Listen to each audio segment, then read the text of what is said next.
بسم الله الرحمن الرحيم. الحمد لله رب العالمين، والصلاة والسلام على سيد الأنبياء والمرسلين وعلى آله وصحبه أجمعين، أما بعد. قال الله تبارك وتعالى: إن عدة الشهور عند الله 12 شهرا في كتاب الله يوم خلق السماوات والأرض منها 4 حرم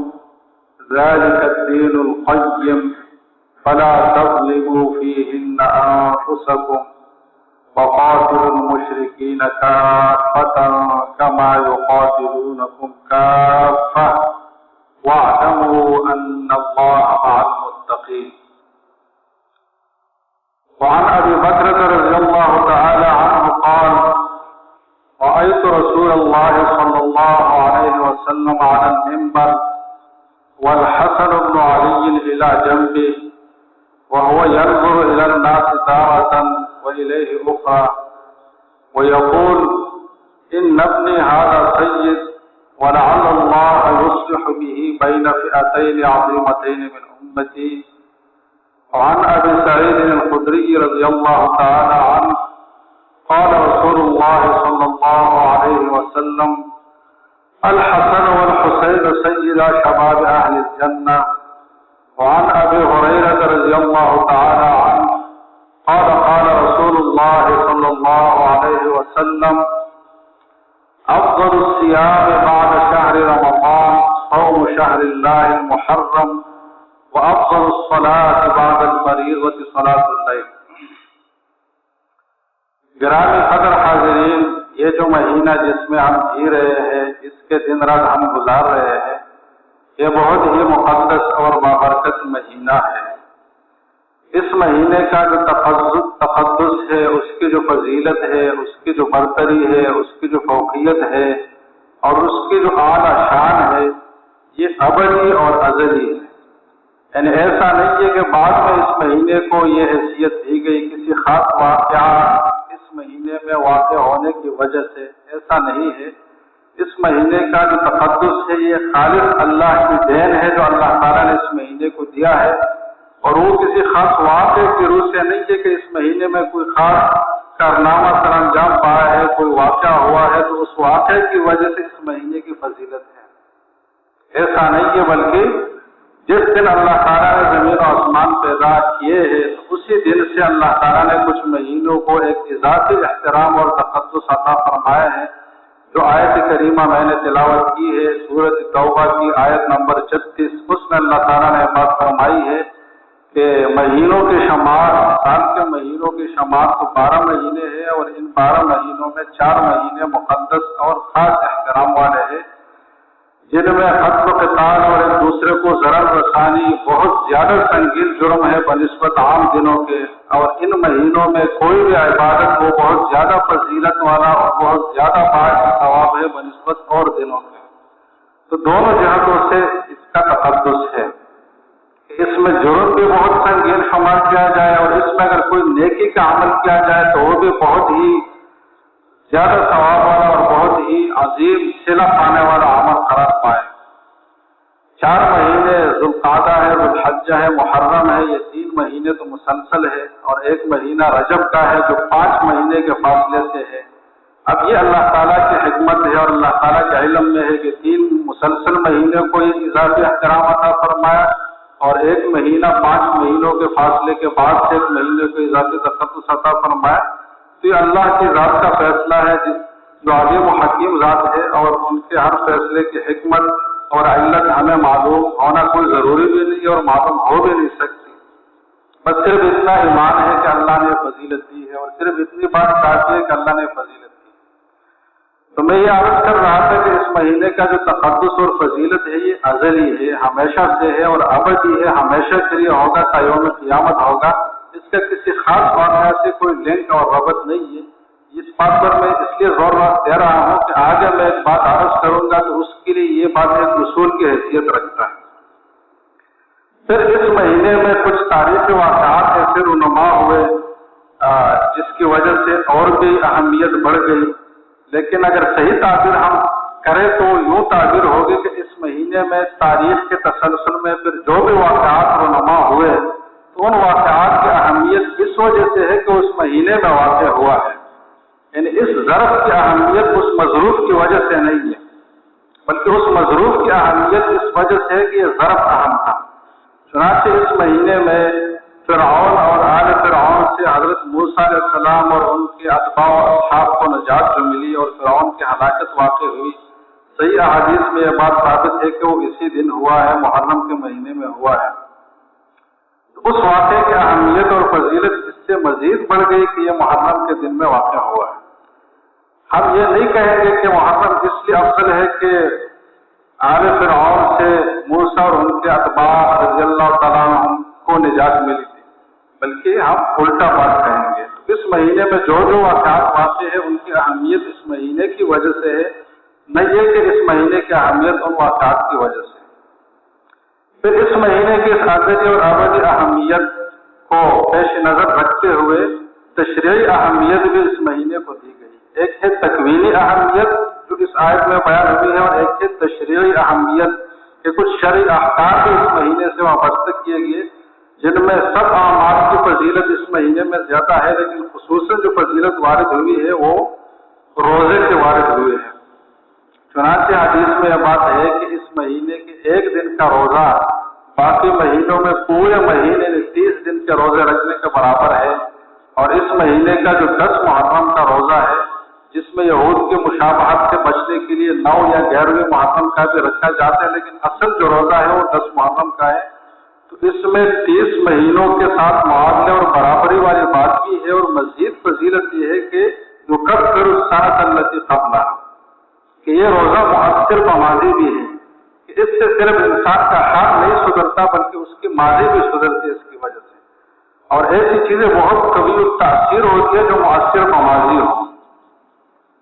ایک ایسی دوا ہے کہ آپ کی جو بھی بیماریاں پہلے رہ چکی ہے ان بیماریوں کو بھی وہ ظاہر کرے، اور آئندہ جو بیماریاں ہیں اس کو بھی ظاہر کرے، تو یہ بہت ہی قوی دوا ہوتی ہے،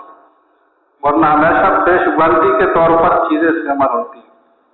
تو یہ جو روزہ ہے یہ مؤثر بماضی بھی ہے کہ انسان کے پورے 1 سال کے جو صغیرہ گناہ ہے وہ اس گناہ کی وجہ سے معاف ہوتے ہیں۔ یہ صغیرہ گناہ کی بات میں نے اس لیے کی کہ اہل تحقیق نے یہ بات فرمائی ہے کہ جتنے بھی فضائل کے روایات ہیں جس میں یہ بات ہے کہ اس عمل کی وجہ سے جتنے گناہ معاف ہوتے ہیں اور یہ ہوتا ہے، تو اس سے مراد صغیرہ گناہ ہوتے ہیں، کیونکہ کبیرہ گناہوں کے لیے ضابطہ یہ ہے کہ اس سے توبہ اور استغفار ہو تو تب معاف ہوں گے، کسی اور عمل کے نتیجے میں ضابطے کے روح سے معاف نہیں ہو سکتے۔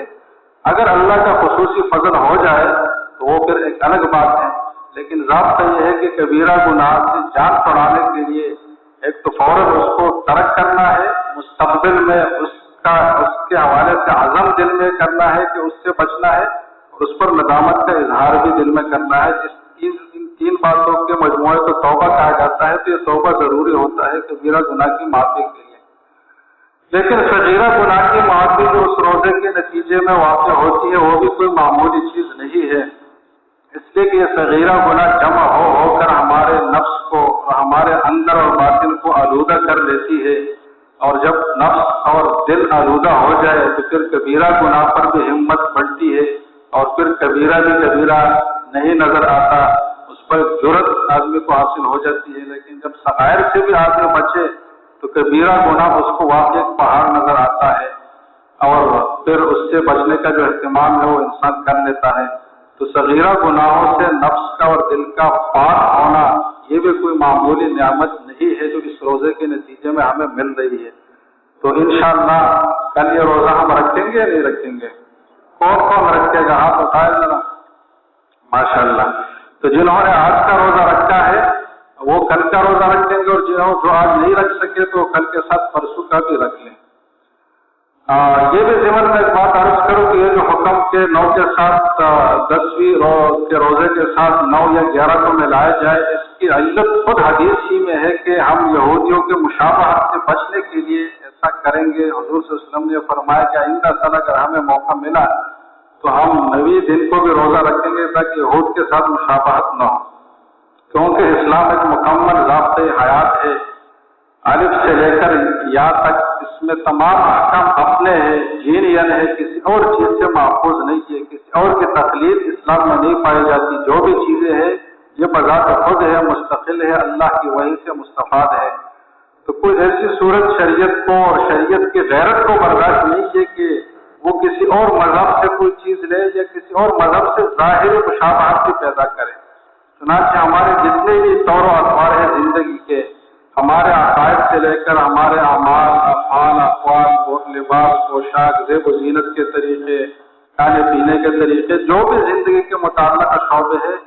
سب میں یہ اہتمام ہے کہ غیر مسلموں سے مشابہت نہ ہو اور اسلام بالکل ایک الگ تھلگ ہو اور مسلمان بالکل ایک الگ تھلگ معاشرے میں نظر آئے۔ آج مسلمان کی کوشش ہوتی ہے کہ ہم الگ تھلگ نظر نہ آئے، ہم لوگوں میں ایسے مکس ہو کہ ہماری کوئی ظاہری پہچان باقی نہ رہے۔ تو یہ جو کوشش ہے یہ بہت ہی کم ہمتی اور پست ہمتی پر مبنی ہے، ورنہ اسلام کی اصل روح یہ ہے کہ مسلمان کو ہر جگہ امتیازی طور پر نظر آنا چاہیے اور دور سے پتہ چلے کہ یہ مسلمان ہے اور دور سے پتہ چلے کہ یہ مسلمان نہیں ہے۔ تو ظاہری مشابہت کو بھی شریعت نے برداشت نہیں کیا، تو اس لیے حکم لگایا۔ لیکن اس میں بعض اہل تحقیق فرماتے ہیں کہ آج کل چونکہ یہود و نصارہ اس روزے کا اہتمام نہیں کرتے، جیسے کہ انہوں نے بہت سارے مذہبی احکام چھوڑ لیے ہیں، تو یہ بھی ایک حکم ہے جو انہوں نے چھوڑ دیا ہے۔ لہذا آج کے زمانے میں اگر صرف 10ویں کا روزہ رکھا جائے تو اس میں یہود کی مشابہت نہیں پائی جاتی۔ بعض اہل تحقیق یہ بات ہے، لہذا بہتر تو یہ ہے، بلکہ پوری کوشش اس کی کرنی چاہیے کہ 10 کے ساتھ آگے پیچھے اور روزہ بھی ملایا جائے۔ لیکن اگر کسی کے لیے بہت مشکل ہو اور اس کو بالکل یہ روزہ ہی چھوڑنا پڑتا ہو تو پھر کم از کم 10ویں تاریخ کا روزہ تو رکھ لے، اس کو اس وجہ سے نہ چھوڑے کہ میں آگے پیچھے دوسرا روزہ نہیں رکھ سکتا۔ یہ ذہن میں ایک بات آ گئی، تو اس مہینے کو تشریعی اہمیت بھی پھر مل گئی اور اسی ازلی اور ابدی اہمیت کی روح سے اور اس تشریعی اہمیت کی روح سے حضرت عمر رضی اللہ عنہ کے سامنے جب یہ بات آئی پیش کہ ہمیں ایک اسلامی تقویم کی ضرورت ہے، ہمیں ایک اسلامی طریقہ حساب اور حساب کتاب کو ریکارڈ کو محفوظ رکھنے کے لیے ایک تاریخ اور تقویم وضع کرنے کی ضرورت ہے، تو صحابہ کرام جو اہل شورا تھے ان کے سامنے یہ بات پیش کی گئی، کئی اہم مشورے سامنے آئے،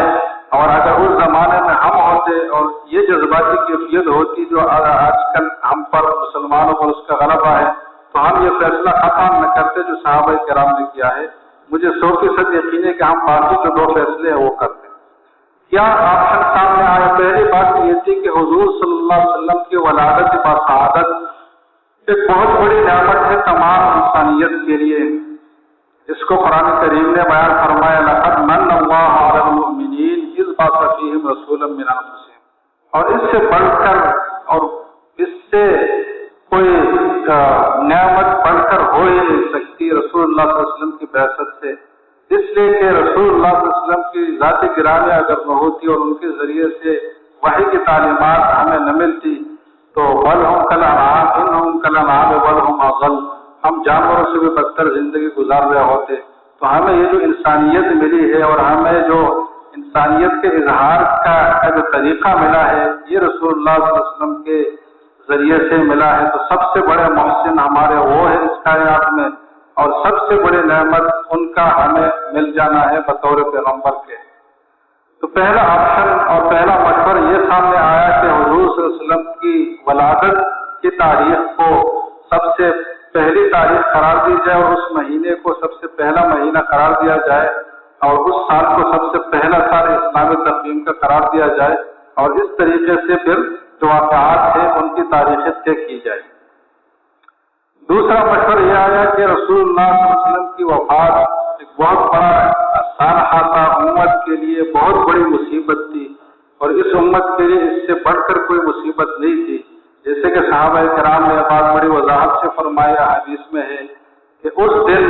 وہ نور جو ہمیں رسول اللہ صلی اللہ علیہ وسلم کی زندگی میں ہمارے اپنے اندر اور اپنے گھروں میں اور آس پاس کے ماحول میں اور ہر جگہ ہمیں نور محسوس ہوتا تھا، وہ نور حضور صلی اللہ علیہ وسلم کے تشریف لے جانے سے ظلمت میں تبدیل ہو گیا، حتیٰ انکرنا قلوبنا، کہ ہمارے دلوں کی بھی وہ کیفیت نہ رہی جو حضور کی حیات مبارکہ میں تھی۔ تو یہ بھی ایک بہت بڑی ایسا واقعہ ہے جس کو یاد رکھا جائے، اور ایک بہت اہم واقعہ ہے، اہمیت اس کی افسوس اور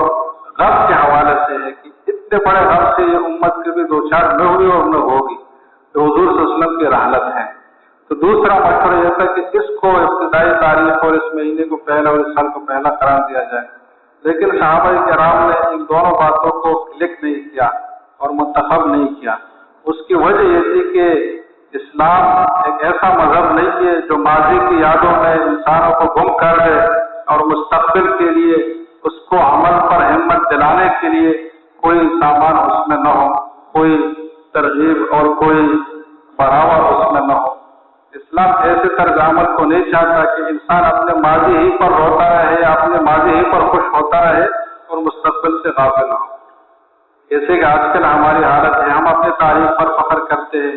کہ بڑے سائنسدان ہم میں سے تھے اور ہمارے آباء و اجداد ایسے تھے اور ویسے تھے، لیکن ہم خود کیا ہے اور ہمارا مستقبل خود کیا ہے اور ہمارا عزم اور ویژن مستقبل کے حوالے سے ہمارا پلان کیا ہے، ایسی کوئی چیز ہمارے ذہنوں میں نہیں ہے، اپنے ماضی کی یادوں میں ہی گم رہتے ہیں۔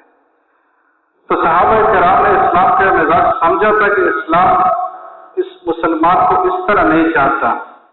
بلکہ اس کو اس طرح چاہتا ہے کہ وہ پابرکاب ہو اور مستعد بعمل ہو، اور اس کے سامنے ایک ویژن اور ایک نقطہ ہو جس کی طرف یہ پہنچنا چاہتا ہے، اور مسلسل جدوجہد میں اس کی طرف لگا ہوا ہو،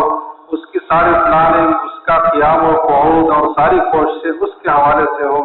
ایسی زندگی اسلام ایک مسلمان سے چاہتا ہے۔ تو چنانچہ صحابہ کرام نے فیصلہ فرمایا کہ ہجرت کا عمل جو مسلمانوں نے اجتماعی طور پر ادا کیا ہے، جو بہت بڑا عمل ہے، جس کے نتیجے میں مسلمانوں کو اپنے ایمان محفوظ رکھنے کا موقع بھی ملا اور اسلام کو دنیا پر قائم اور غالب کرنے کا موقع بھی ملا، تو جو ہجرت کے عمل کے نتیجے میں ایک ریاست مدینہ بنی اور پھر ساری چیزیں اس کے ماتحت اور زیر نگی ہوئی، تو یہ ایسا عمل ہے جو مسلمانوں کی تاریخ میں ایک بہت ہی زندہ تازندہ جذبہ ہے، جو مسلمانوں نے اس جذبے کا اظہار کیا، جس کے نتیجے میں خود بھی زندہ ہوئے اور دین کو بھی زندہ کیا۔ تو یہ جو عمل مسلمانوں نے انجام دیا ہے، اس عمل کو ہم ابتدا قرار دیتے ہیں، اور جس وقت سے عمل شروع ہوا تھا اس کو ہم پہلا سال قرار دیتے ہیں، اور پھر اس پر مشورہ ہوا کہ پہلا مہینہ کس کو قرار دیا، تو حضرت عثمان رضی اللہ عنہ کے مشورے سے محرم کے مہینے کو پہلا مہینہ قرار دیا گیا، اور یوں 13 سال بعد ماضی کے حوالے سے یہ فیصلہ ہوا کہ آج سے 13 سال پہلے پہلا سال یہ ہوگا اور دوسرا یہ اور تیسرا یہ، کیونکہ حضرت عمر کے دور خلافت میں ہوا جو 13 ہجری واقع ہوئی۔ تو اس طریقے سے مسلمانوں نے ایک عظیم فیصلہ کیا اور اپنی ایک تقویم مرتب کی، لیکن افسوس کی بات یہ ہے کہ آج ہم اپنی اس تقویم سے اور اس ہجری تواریخ سے غافل ہیں، کسی کو پتہ ہی نہیں ہے، کسی کو تسلسل کے ساتھ پورے اسلامی نام بہت کم لوگوں کو یاد رہتے ہیں۔ کسی سے پوچھے کہ اسلامی تاریخ کیا ہے تو پورا نقشہ اور کیلنڈر دیکھنا پڑتا ہے، یاد کسی کو بھی نہیں ہوتا۔ حالانکہ علماء نے یہ بات لکھی ہے کہ اسلامی تاریخ کو محفوظ رکھنا یہ فرض کفایہ کے درجے میں ہے، اس لیے کہ بہت سارے اسلامی احکام پر عمل درآمد اس پر موقوف ہے۔ ہمارا روزہ، ہماری زکوٰۃ، ہمارا حج، ہمارے جتنے بھی اعمال ہیں، نکاح و طلاق میں عدت کے مسائل ہیں اور بہت ساری چیزیں ہیں، کفارات کے روزوں کے مسائل ہیں، یہ سب اسلامی مہینوں کے حوالے سے ہے، لیکن ہم اپنے ان تواریخ سے غافل ہیں۔ اور افسوس کی بات یہ ہے کہ آج یہ خبر ہم نے سنی کہ سعودی عرب میں جو ایک شرعی تقویم اور ہجری تقویم رائج تھی، آج سے انہوں نے فیصلہ کیا کہ وہ تقویم منسوخ ہے اور آج کے بعد سے عیسوی کیلنڈر چلے گا، اور جو گریگوری سسٹم ہے اس تقویم سے اپنے حساب کتاب وہ چلائیں گے۔ تو ہم مسلمان ہیں جو روز بروز اپنے اسلام سے اور اپنی اسلامیت سے اور اپنے حق مواقف سے پیچھے آ رہے ہیں۔ تو بہرحال تو یہ پہلی بات تھی اس مہینے کے حوالے سے کہ اسلامی تقویم کا پہلا مہینہ تہرا، اور اس میں یہ اہمیت ہے۔ اب ایک اور بات کی طرف ہم منتقل ہوتے ہیں، اور وہ یہ ہے کہ آج کل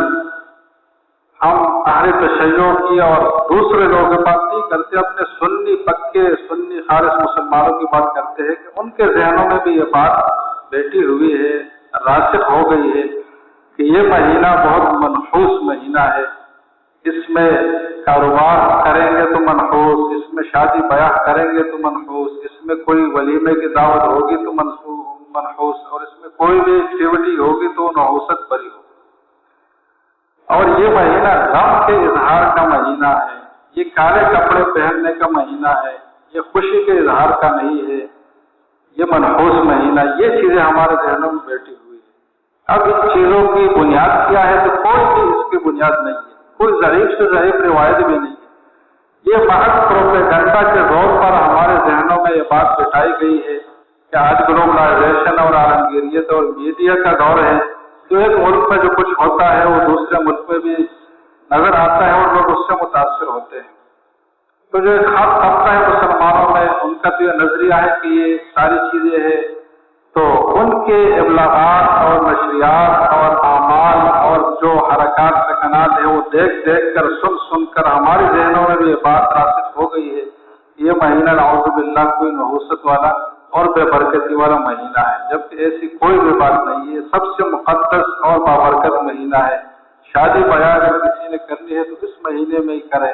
اور کوئی اہم کام شروع کرنا ہے تو اسی میں شروع کریں، اور اس کو ڈبل ثواب ملے گا۔ ایک تو اس مہینے کی فضیلت اس کو حاصل ہوگی، دوسرا یہ ہے کہ جو غلط عقائد اور جو خیالات لوگوں کے ذہنوں میں اس کا توڑ بھی وہ عملی طور پر کرے گا۔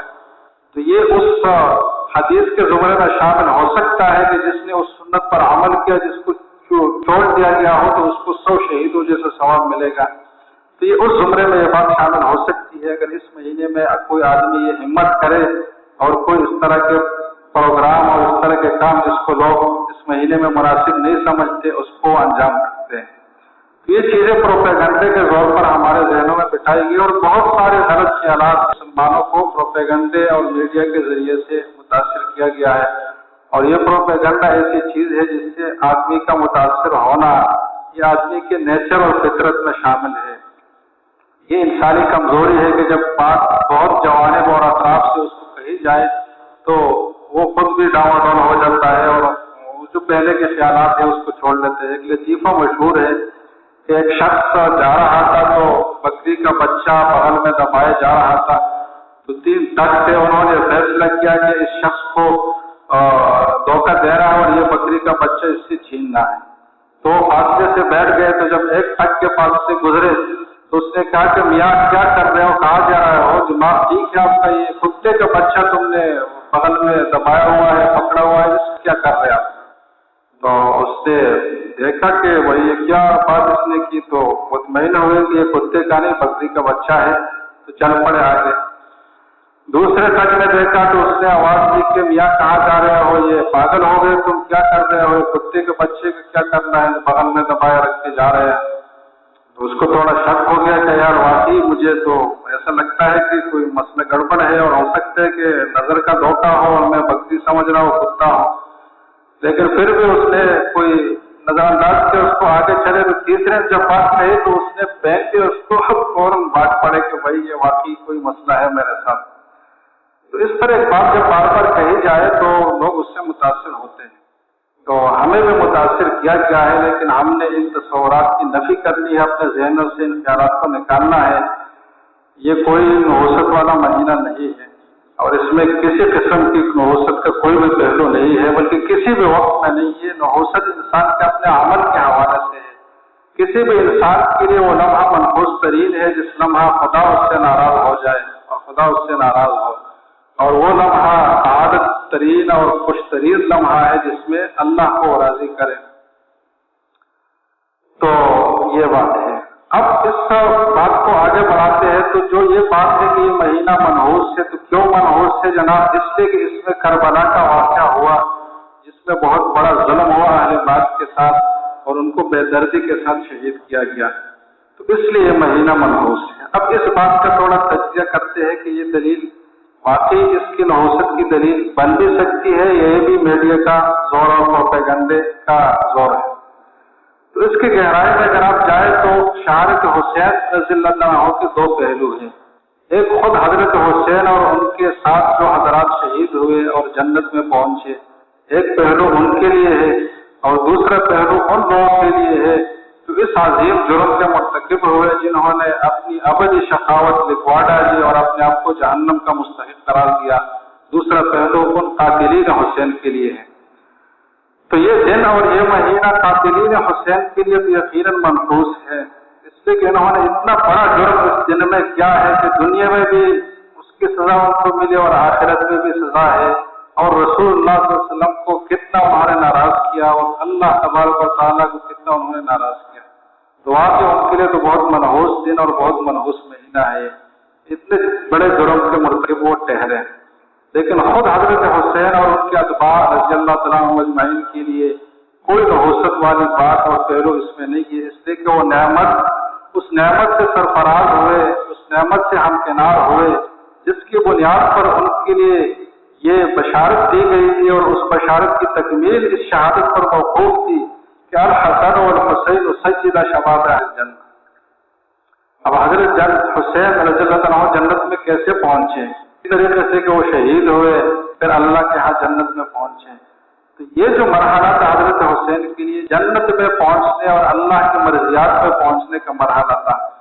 تو کوئی یہ ہمت کر سکتا ہے کہ اس کو منحوس کہے کہ یہ جو نتیجہ اس پر مرتب ہوا اس میں نعوذ باللہ کوئی نحوست ہے؟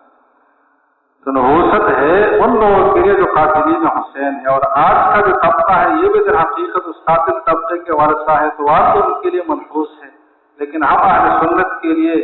اس میں کوئی نحوست کا پہلو نہیں، اور حضرت حسین کے جب ہم وارث ہیں تو اس شہادت کی نعمت پر ہم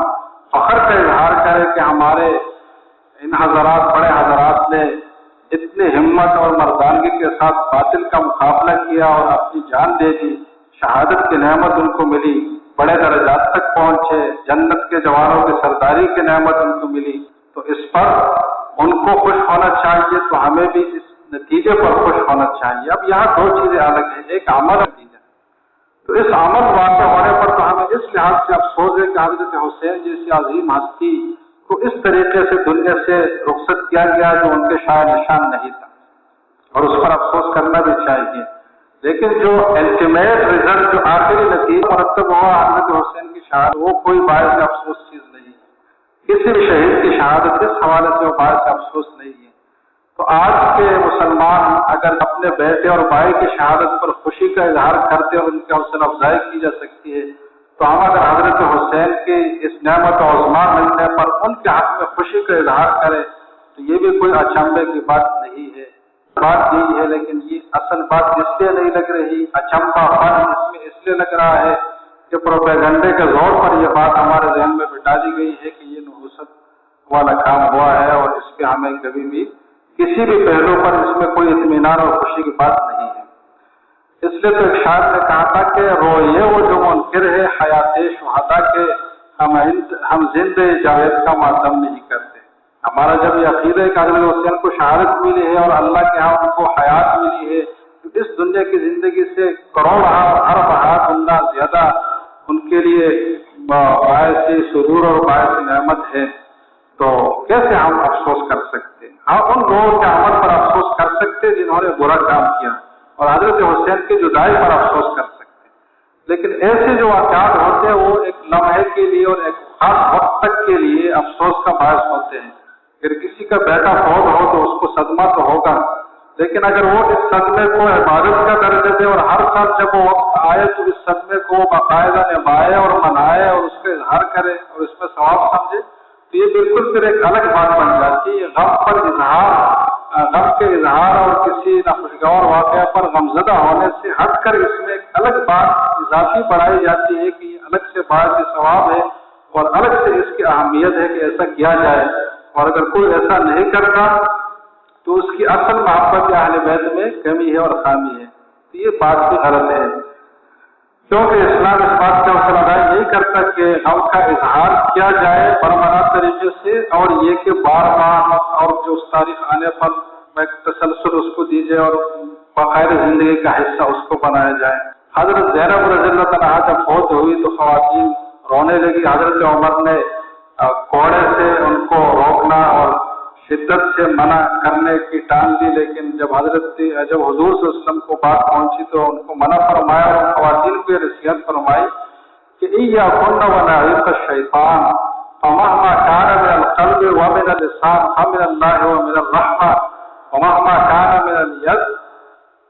فمهما كان من القلب ومن العين فمن الله ومن الرحمة ومهما كان من اليد ومن اللسان فمن الشيطان. تو غم کا ایسا اظہار جس میں ہاتھ اور زبان کا استعمال ہو، جس میں چیخ و پکار ہو، جس میں چہرے کو اور اپنے بدن کو مارنا ہو،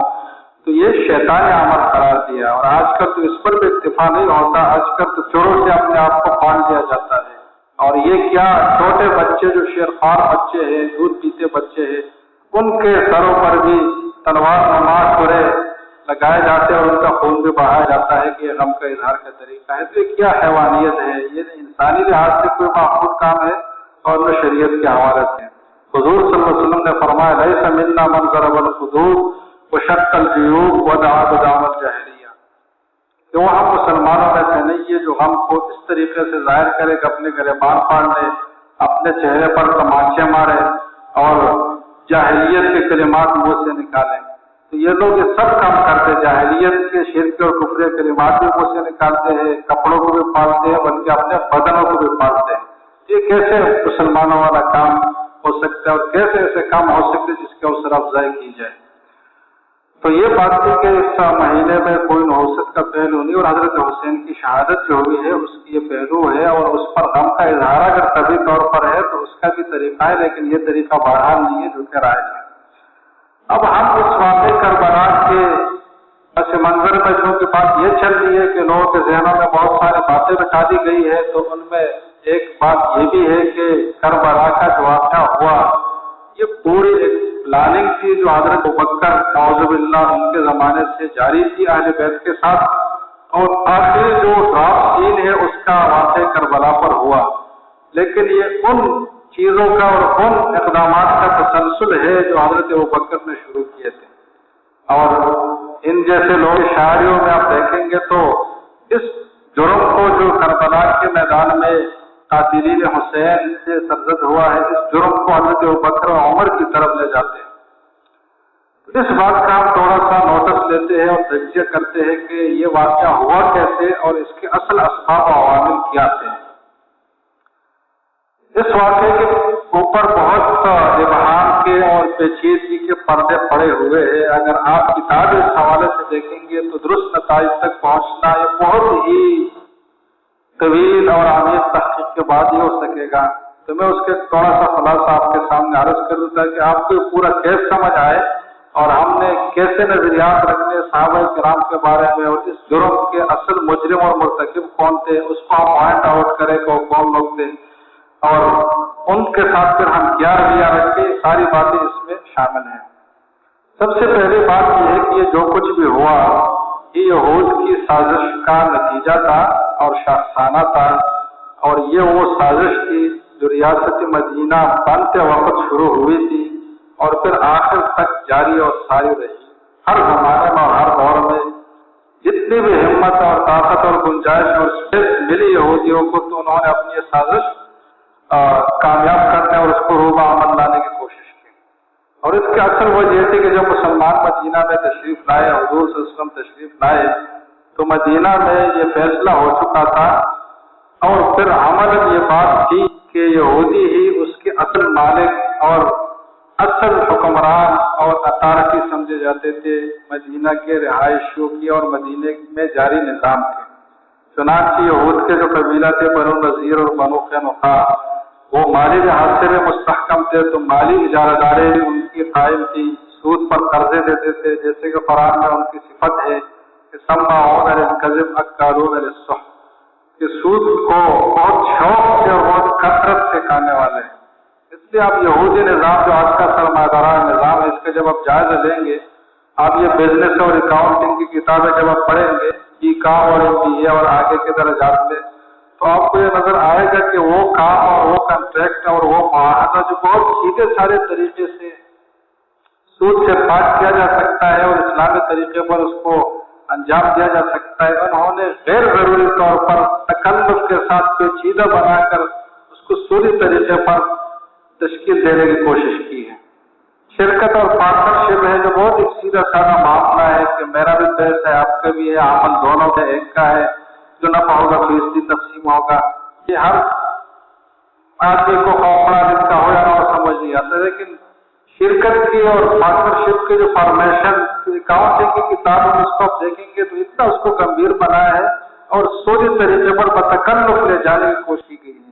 اس لیے کہ یہودیوں کا اصل مزاج یہ ہے، ان کی فطرت خبیثہ میں بات شامل ہے کہ جو بھی معاملہ ہے وہ سودی طریقے سے ہی انجام دیا جائے. کہیں ایسا نہ ہو کہ کوئی درست طریقے سے کوئی معاملہ انجام پائے، اس سے بچ کے رہنا ہے انہوں نے. تو ان کی معاشی جانبداری تھی مدینہ پہ، اور جب معاشی جانبداری کسی کی ہو تو آج سے بھی یہ اصول ہے کہ اس کی لاٹھی اس کی بھینس، اور سب سے بڑی لاٹھی ہے معیشت، اسی کی حکمرانی ہوتی ہے. تو ان یہودیوں کی حکمرانی تھی. لیکن جب مسلمان آئے تو سارے منصوبے اور حکمرانی اور ان کا جو غلبہ اور تفوق تھا وہ تحت ہو گیا، اور وہ ساری مرکزیت مسلمانوں کو حاصل ہوئی، اور ریاست مدینہ مسلمانوں نے تشکیل دی اور ان کو معاہدے میں فریق تو بنائے، لیکن وہ مغلوب اور ایک پارٹ کے درجے میں تھے. اصل مرکزیت اور مرکزی طاقت مسلمانوں کے پاس. تو یہ سے انہوں نے سمجھا کہ یہ ہمارے ازلی دشمن ہے جو ہماری لیے ان سہارت اور حکمرانیوں سے محروم ہونے کا ذریعہ ہے، تو ان سے ہم نے انتقام لیا ہے. تو چنانچہ بظاہر مسلمانوں کے ساتھ معاہدہ ہوا، لیکن حقیقت میں کبھی بھی ایک لمحے کے لیے بھی انہوں نے اس معاہدے کا پاس نہیں کیا، اور جب بھی موقع ملا تو اس کی خلاف ورزی کی کوشش کی. چنانچہ تاریخ کے واقعات بکثرت موجود ہے. غزوہ احد کے موقع پر جو انہوں نے تخلف اختیار کیا منافقین اور یہود نے، اور بہت سارے مواقع پر حضور صلی اللہ علیہ وسلم کو شہید کرنے کی کئی سازشیں کی، اور حضور صلی اللہ علیہ وسلم کو شہادت کی موت جو نصیب ہوئی ہے وہ بھی اس حوالے سے، جیسے کہ اہل تحقیق نے لکھا ہے کہ یہودیہ نے ظاہر، اور وہ ظاہر پھر بہت زود تاثیر نہیں لیکن بہت دیر پا اس کے اثرات تھے. تو بعد میں جب وہ اثرات ظاہر ہوئے اور صحت مبارک کمزور پڑ گئی تھی تو اثرات برداشت نہیں ہوئے، تو موت بظاہر آپ کے اس تناظر میں اس ظالم خوری کے نتیجے میں واقع ہوئی تھی. تو حضور صلی اللہ علیہ وسلم کی شہادت مبارکہ بھی یہودیوں کی شاخسانے کی نتیجہ تھا. تو جتنی بھی چیزیں ہوئی ہیں یہودیوں نے آتش بھرپور پروکار بنائے. حضور صلی اللہ علیہ وسلم جب حیات سے ظاہر ہے کہ طاقت تھی حضور صلی اللہ علیہ وسلم کی ذات گرامی کے روپ میں مسلمانوں کے پاس، تو زیادہ تو کامیاب نہیں ہوئے. لیکن پھر جب دنیا سے رخصتی ہوئی حضور صلی اللہ علیہ وسلم کی، تو پھر حضرت ابوبکر کا زمانہ جب آیا تو بہت ہی مختصر دوران یا تو 2-2.5 سال کا، اس میں کوئی بڑا منصوبہ اس کا نہیں چل سکا. حضرت عمر کا جب دور آیا تو بہت ہی صاحب جبروت اور صاحب تسلط اور صاحب غلبہ آدمی سے کسی کو ہمت نہیں ہوئی کہ کوئی سازش کرے. لیکن جب حضرت عمر کی خلافت کا بھی دور ختم ہوا، حضرت عثمان رضی اللہ عنہ کی خلافت آئی اور منعقد ہوئی، تو اس میں کچھ ایسے واقعات ہوئے جو بظاہر ان پر اعتراض کیا جا سکتا تھا. اس پہ اقربا پروری کا اعتراض کیا گیا، جس میں بیت المال کے اموال کو اپنے پسندیدہ اور اپنے من چاہتی فیصلوں کے تحت خرچ کرنے کے الزامات ان پر لگائے گئے. تو کچھ چیزیں ایسی ہوئی تھی جن پر ظاہر سچی نقطۂ نظر کی روح سے ہی اعتراضات ہو سکتے تھے. تو ان چیزوں کو انہوں نے بنیاد بنایا اور دور سے عراق، بصرہ، کوفہ، شام ان علاقوں سے لوگوں کو جمع کر کے حاجیوں کے روپ میں آئے مدینہ کہ ہم حاجی ہیں. جب مدینہ پہنچے تو حضرت عثمان پر اعتراضات کی بوچھاڑ کر دی اور بغاوت کی کیفیت پیدا کر دی. پھر مذاکرات بھی ان سے ہوئے، لیکن مقصد چونکہ اس مسئلے کو حل کرنا نہیں تھا، کوئی جینئر مسئلہ تابع نہیں، کوئی حقیقی اعتراض تابع نہیں. حضرت عثمان رضی اللہ عنہ کے طرز عمل اور طرز خلافت میں ساری جو بنیاد باتیں تھی، لیکن کچھ باتیں جو بظاہر تھوڑے سے اشکال کا باعث ہو سکتی تھی اس کو انہوں نے پکڑا اور اس کو اپنا دلیل بنا کر اپنے موقف کو اسی پر سہارا دیا اور ایک بغاوت کی کیفیت پیدا کی اور وہاں کے لوگوں کو بھی ساتھ ملایا. باقی جو صحابہ کرام تھے وہ دیکھ رہے تھے، لیکن انہوں نے اس مسئلے کی جو اصل طریقہ کار تھا اس پر حل کرنے کی کوشش کی کہ مذاکرات اور افہام تفہیم کے ذریعے سے مسئلہ حل ہو. لیکن چونکہ مقصد افہام و تفہیم تھا نہیں، یہ مسئلہ حل نہیں ہوا. حضرت عثمان کی بالآخر 50 دن کے محاصرے کے بعد شہادت ہوئی، اور پھر یہی لوگ حضرت علی رضی اللہ عنہ کے ساتھ ملے. حضرت علی نے ان کو فرمایا بھی کہ تم لوگ اپنے اپنی جگہوں پر جاؤ، جہاں سے آیا ہو وہاں جاؤ، نکلو یہاں سے. لیکن انہوں نے محمد علی اور ان کی رفاقت کا اظہار کر کے کہ ہم آگے آپ کے کام آئیں گے اور ہم آگے آپ کے ساتھ ہی ہوں گے اور آپ کے ہاتھ پر ہمیں بیعت ہے، اور اپنے وفاداری کی یقین دہانی دلا کر ان کے ساتھ رہنے پر ان کو آمادہ کیا، اور حضرت علی اس طرح ہو کے اور حضرت عائشہ حضرت معاویہ عنہما کے درمیان جو واقعات ہوئے، ان واقعات میں انہوں نے اہم کردار ادا کیا۔ جب بھی کوئی صلح کا موقع ملا تو اس کو خراب کرنے کی کوشش کی، اور یہ خیر اگر کسی حتمی آخری فیصلہ کن بات پہ پہنچے تو رات میں سازش کر کے ایک فریق کی طرف سے دوسرے پر حملہ کر کے دوبارہ جنگ کی کیفیت اور فضا پیدا کر دے، اور اس طریقے سے چلاتے چلاتے انہوں نے مسلمانوں میں وہ قتل خون ریزی کی جس کے مورخین نے لکھا ہے کہ صحابہ کرام کے ان آپس کے مشاجرات اور لڑائیوں میں 1 لاکھ تک صحابہ اور تابعین شہید ہوئے۔ اتنے بڑے فسادات ان کے ذریعے سے ہوئے، لیکن ان لوگوں کا دل پھر بھی ٹھنڈا نہیں ہوا۔ حضرت علی نے جب محسوس کیا کہ یہ لوگ اس طرح چاہتے ہیں اور ان کے ہوتے ہوئے کوئی امن و امان قائم نہیں رہ سکتا، تو حضرت حسن کو جب آخری ایام تھے حضرت علی کے، کیونکہ وہ فوراً شہید نہیں ہوئے تھے، عبد الرحمن بن ملجم نے جب ان پر حملہ کیا تو کچھ دنوں تک وہ باحیات رہے، تو اس میں حضرت حسن کو باقاعدہ اس بات پہ سمجھایا اور قائل کیا کہ آگے جو آپ کا مستقبل ہے وہ امن و امان کو برقرار رکھنے میں ہے، تو آپ سے جو بھی ہو سکے آپ نے حضرت معاویہ کے ساتھ صلح کی کیفیت میں رہنا ہے، آج اس لڑائی کو مزید توڑ نہیں دینی، یہ کافی ہے کہ میری زندگی اس میں گزری۔ اس میں اہل سنت کا موقف یہ ہے کہ حق حضرت علی رضی اللہ عنہ کے پاس تھا، اور حضرت معاویہ کا جو اقدام تو اجتہادی غلطی پر مبنی تھا۔ جو صاحب حق تھے اور جو برجانب حق تھے وہ حضرت علی رضی اللہ عنہ کے ذات گرامی تھی۔ تو حضرت علی جب فوت ہوئے رضی اللہ تعالیٰ عنہ تو حضرت حسن رضی اللہ عنہ نے وہ بات پلے باندھی تھی کہ میرے والد کی جو مجھے جو نصیحت تھی اس پہ عمل درآمد اب کرنا ہے، تو انہوں نے سب سے پہلے یہ اقدام کیا کہ 6 مہینے کے ایک مختصر دوران کے اندر اپنے معاملات حضرت معاویہ رضی اللہ عنہ کے ساتھ سیٹل کیے اور ان کے بیعت پر اپنی آمادگی ظاہر کی، اور کوفہ عراق ان کو بلایا اور اپنے والد کے ممبر پر حضرت معاویہ کو بٹھایا اور اپنے کمانڈروں کو حکم دیا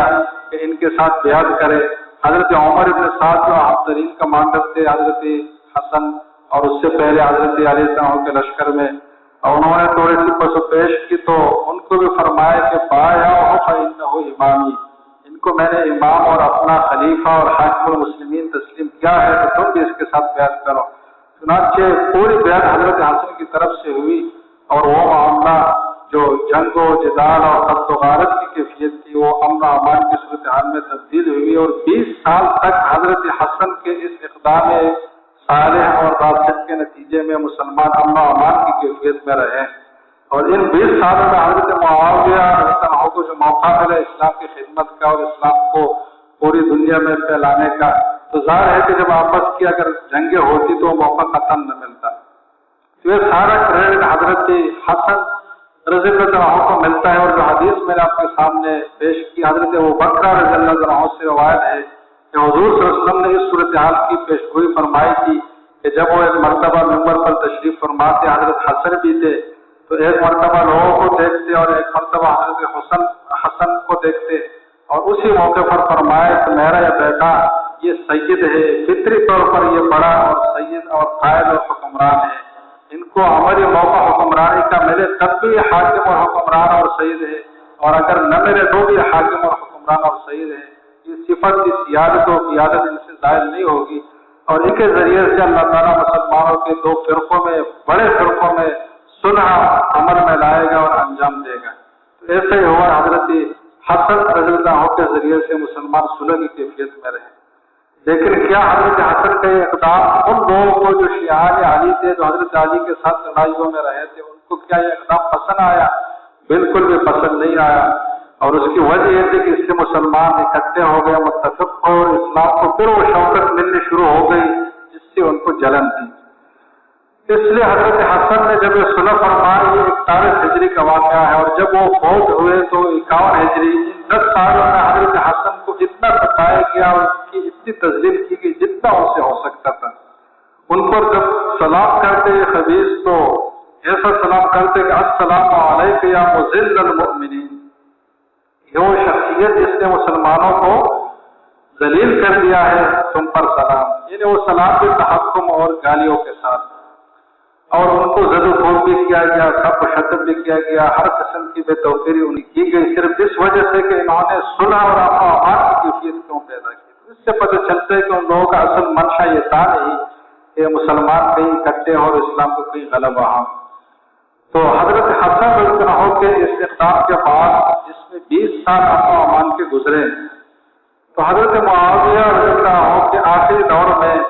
ان لوگوں نے پھر ایک اور کوشش کی، ایک اور طریقے سے کہ حضرت حسن تو نہیں مانتے تو حضرت حسین کو ہم میرے ساتھ، تو ان کو خطوط لکھنا شروع کیے کوفہ سے، اور محررین نے لکھا ہے کہ 80,000 کی تعداد تک وہ خطوط پہنچے تھے۔ اتنی کثیر مقدار میں انہوں نے اعتماد کا اور مدد کی حوصلہ افزائی کرنے کا اظہار کیا کہ آپ جب کوفہ تشریف لائیں گے حضرت حسین تو ہم آپ کے ساتھ ہوں گے، اور آپ آئے اور ہم ان لوگوں سے بہت تنگ ہیں۔ لیکن حضرت حسین نے فرمایا کہ نہیں، یہ بات غداری ہے، میرے بھائی حضرت حسن نے حضرت معاویہ سے معاہدہ اس میں بھی شامل ہو،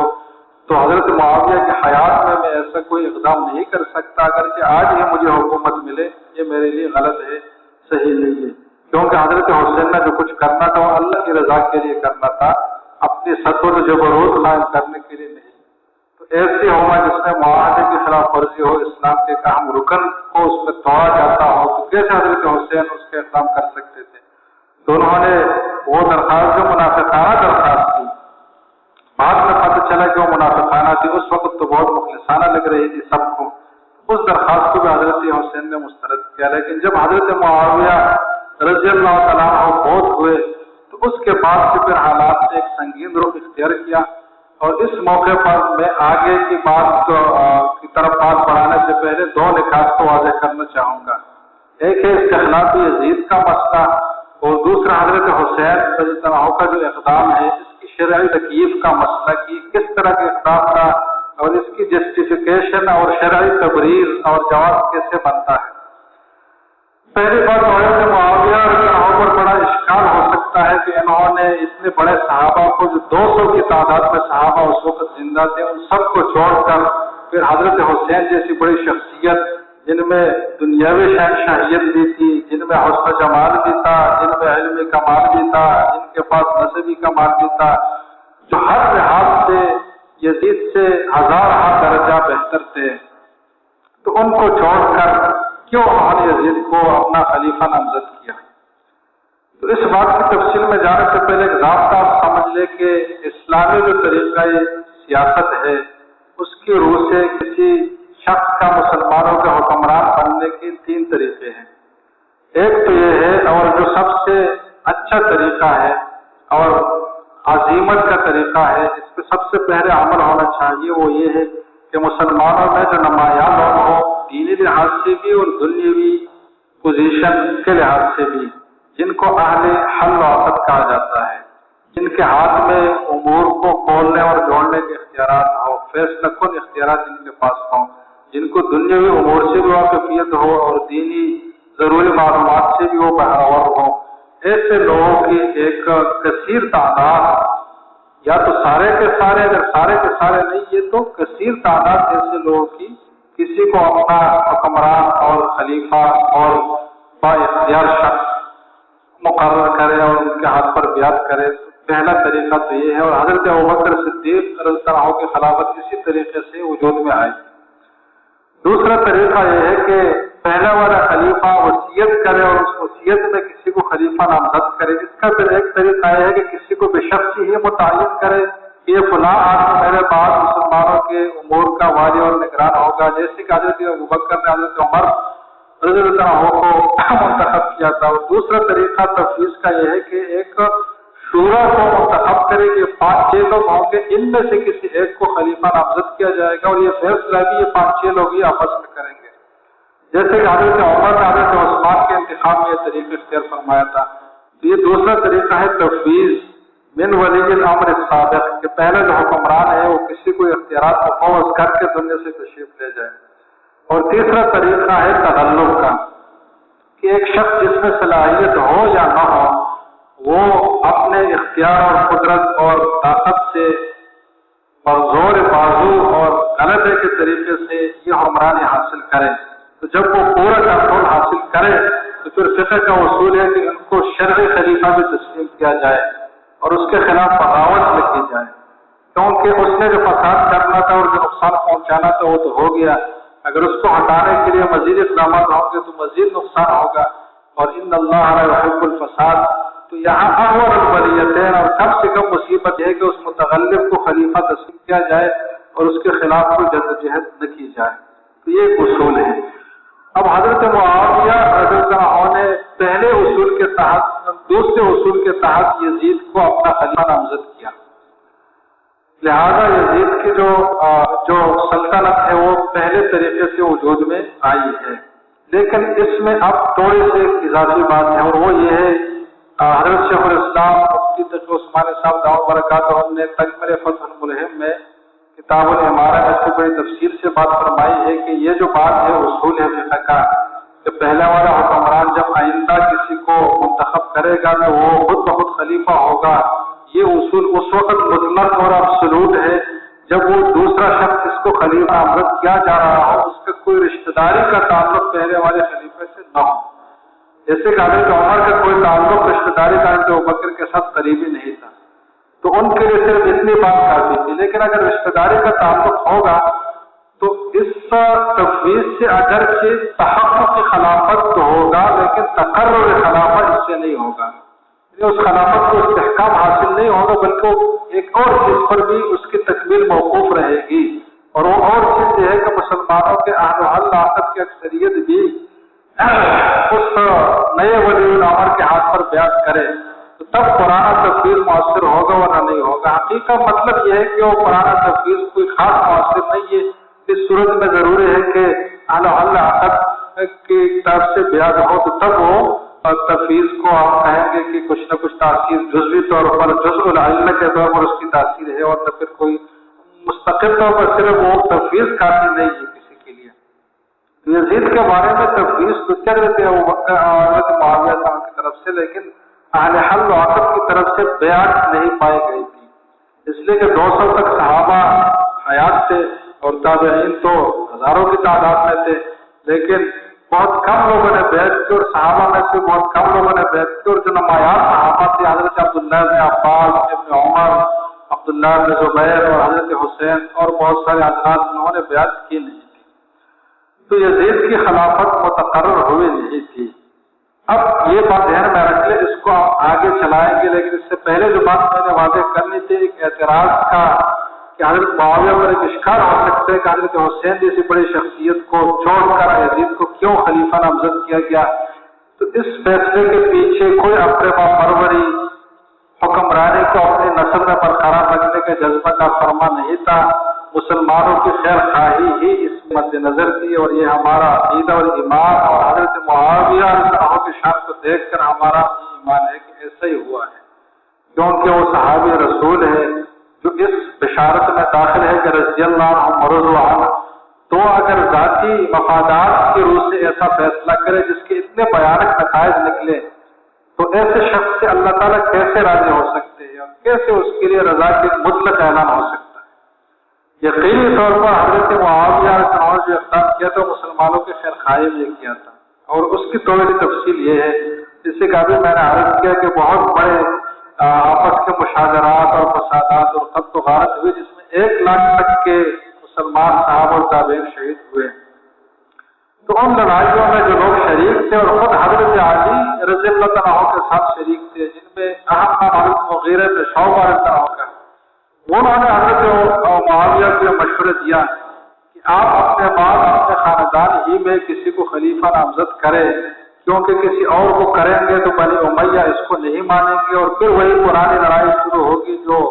عرصے دراز تک ہم جیل سے چلے آ رہے ہیں، اور پھر وہی اسلام کا زوال ہوگا جو پہلے ہونے جا رہا تھا۔ تو اس امن و امان کی صورتحال کو جس سے اسلام کو شوکت و غلبہ ملا ہے، اس کو برقرار رکھنے کے لیے اور مسلمانوں کی اجتماعیت کو، ان کے دماغ و اموال اور اعراض اور عزتوں کو محفوظ رکھنے کے لیے ضروری ہے کہ اپنے ہی خاندان میں کسی کو خلیفہ نامزد کرے۔ یہ اگرچہ ایک مبذول اور کمتر آدمی ہوگا، اور فاضل کے ہوتے ہوئے مبذول کو منتخب کرنا ایک نامناسب کام ہوگا، لیکن اس نامناسب کام کو اگر انجام نہ دیا جائے تو قتل و غارت اور وہ بیان نتائج اس کے ہوں گے جو حرام کے درجے میں ہے، جو انتہائی نامناسب ہے، جو ایک مستمر اور دائمی فساد کی حامل چیزیں ہیں، وہ چیزیں پھر مارج وجود میں آنا شروع ہو جائیں گی۔ تو آپ ایسا کریں کہ اس احوال البلیتین کو اختیار کریں، اور اپنی خاندان میں ہی اور یزید ہی کا مشورہ دیا کہ ان کو خلیفہ نامزد کرے، کیونکہ یزید حضرت معاویہ رضی اللہ عنہ کی زندگی میں کوئی ایسی سرگرمی میں ملوث نہیں تھا جو اس کو فسق کے درجے تک پہنچائے، جیسے کہ یہ جو الزامات ان کے اوپر ہے کہ زنا اور شراب اور یہ چیزیں، تو حضرت معاویہ کی زندگی میں کم از کم یہ چیزیں نہیں تھی، اور اس پر اکثر اہل تاریخ متفق ہے، اور اکثر اہل تشیع بھی اس بات کو مانتے ہیں کہ اس وقت میں اس میں صفات نہیں تھی، بعد میں آئے تھے۔ تو اسی روح سے حضرت معاویہ نے یزید کو خلیفہ اپنا نامزد کیا۔ تو یہ ایک فقہی تبریر اور ایک جواز کی وجہ ہے جو حضرت معاویہ کے اس فیصلے کی وجہ ہے۔ اب اس فیصلے میں سے جو اجتہادی غلطی ہوئی تو ظاہر ہے کہ وہ ان کی قصدی اور ارادی غلطی نہیں تھی، تو اللہ ان کا فخر اس پر نہیں کریں گے، اور اس پورے چیز کا بلیم اور الزام بھی ہم ان کو نہیں دیں گے، اس لیے کہ غلطی جو تھی وہ اجتہادی تھی، قصدی اور ارادی نہیں تھی۔ اب وہ بات میں چلا آتا کہ یزید کی خلافت مؤکد اور متقرر ہوئی نہیں تھی، تو اس سے میں صحابہ کرام جو اس وقت میں تھے وہ دو آراء ان میں پائی جاتی تھی۔ ایک یہ رائے تھی کہ خلافت تو منعقد ہونے جا رہی ہے اور بہت سارے لوگوں نے بیعت کی ہے، تو ہم بھی اگر بیعت کریں گے تو اگرچہ کم تر آدمی ہے لیکن امن و امان کی حالت برقرار رہے گی، تو مسلمانوں کے لیے اس میں خیر ہوگی۔ تو کچھ نے بیعت کا اقدام اور کچھ نے سکوت اختیار کیا، لیکن کچھ حضرات نے باقاعدہ اور برملا اس کی مخالفت کی، اور اس طرز عمل ہی پر انہوں نے تنقید کی کہ اسلام میں اس کی گنجائش نہیں ہے کہ باپ اپنے بعد اپنے بیٹے کو خلیفہ نامزد کرے، یہ عجم کا اور غیر اسلامی طریقہ ہے، اسلامی طریقہ نہیں ہے۔ پھر یزید میں وہ اہلیت بھی نہیں پائی جاتی اور ان سے زیادہ باہر لوگ موجود ہے، تو ان کو آنا چاہیے۔ تو حضرت حسین نے اسی بنیاد پر یہ فیصلہ فرمایا کہ یزید کی حکومت اب قائم ہوئی نہیں ہے، اور دوسری طرف جیسے کہ میں نے پہلے کہا کہ حضرت معاویہ کی زندگی میں ان کو خطوط لکھے جا رہے تھے، تو حضرت معاویہ کے رخصت ہونے کے بعد تو بہت قدر اس میں آنے لگی، تو حضرت حسین کو یہ پختہ یقین تھا کہ میں جب جاؤں گا تو کوئی قتل و غارت نہیں ہوگی، کوئی فتنہ فساد دنگا نہیں ہوگا، سب لوگ میرے لیے پہلے سے آمادہ ہے، تو امن و امان کے ساتھ مجھے اس شرعی ذمہ داری سنبھالنے کا موقع ملے گا جو میرا حق بھی ہے اور میری شرعی ذمہ داری بھی ہے، اس لیے کہ اس موقع پر میں چپ رہوں گا تو اللہ مجھ سے پوچھے گا کہ ایک اہم عہدہ جس کو آپ مصروف رکھ سکتے تھے اور جس کو آپ مفید سے مفید تر بنا سکتے تھے، اس ذمہ داری کو اور اس عہدے کو آپ نے کیوں حاصل نہیں کیا؟ تو ایک شرعی ذمہ داری وہاں نے سمجھی اور ایک شرعی فریضہ سمجھے، اور دوسری طرف امن و امان کا پورا یقین تھا ان کو کہ کچھ بھی خراب نہیں ہوگا، کیونکہ خطوط اور وفاداریاں جو دی گئی تھی۔ پھر بھی جب حضرت حسین مدینہ سے تشریف لے جا رہے تھے کوفہ کی طرف، تو انہوں نے ایک اور بھی احتیاطی اقدام کیا کہ ان کی تدبر و بصیرت کا کیا علامت ہے، اور ہم حضرت حسین کو قطعاً یہ الزام نہیں دے سکتے کہ انہوں نے کوئی بے احتیاطی کی۔ تو انہوں نے حضرت مسلم بن عقیل کو حالات کی سے صحیح آگاہ ہونے کے لیے اور صحیح حقیقت تک جاننے کے لیے اور پہنچنے کے لیے حضرت مسلم بن عقیل کو انہوں نے کوفہ کی طرف بھیجا کہ آپ جا کر حالات کا جائزہ لیں۔ وہ بھی جب پہنچے تو لوگوں نے ان کے ہاتھ پر نیابتاً بیعت بھی کی اور ان کو بھی عہد وفاداری اور وفاداری کا وعدہ دیا کہ ہم آپ کے ساتھ ہیں، ہم حضرت حسین کو بلائے۔ تو مسلم بن عقیل نے بھی ان کو بلایا۔ جب مسلم بن عقیل کی طرف سے مثبت بات آئے تو پھر حضرت حسین نے کھوج شروع کیا کوفہ کی طرف۔ اس کھونے بھی صحابہ نے ان کو روکا کہ یہ غدار لوگ ہیں، منافق لوگ ہیں، آپ کے والد کے ساتھ بھی انہوں نے دھوکے کیے ہیں تو آپ کے ساتھ بھی کریں گے۔ لیکن حضرت حسین نے ان کو ان کے ایک رائے سمجھی اور کہا کہ خواہ بدگمانی کی کیا ضرورت ہے، دھوکہ تو ایک دو لوگ دیں گے، 80-90 ہزار کی تعداد میں لوگ کیسے دھوکہ سب مل کر دے سکتے ہیں؟ لہٰذا اس بات میں حقیقت ہے، اور انہوں نے ان صحابہ کے جو روکنے کی کوشش کی ان کو حوصلہ افزائی ان کی نہیں کی اور چل پڑے وہاں سے۔ حضرت ابن عباس نے چلتے ہوئے ان سے درخواست کی کہ آپ نے اگر جانا بھی ہے تو کم از کم خواتین اور بچوں کو ساتھ نہ لے جائیں، کیونکہ کچھ بھی حالات پیش آ سکتے ہیں. لیکن حضرت حسین کو اتنا پختہ یقین تھا اہل کوفہ کی جو عہدی حفاظ تھا کہ واقعی میرے ساتھ ہے وہ اور ایسی کوئی بات پیش نہیں آئے گی، تو اپنے خواتین اور چھوٹے بچوں کو بھی وہ ساتھ لے گئے. راستے میں جب چلے کافی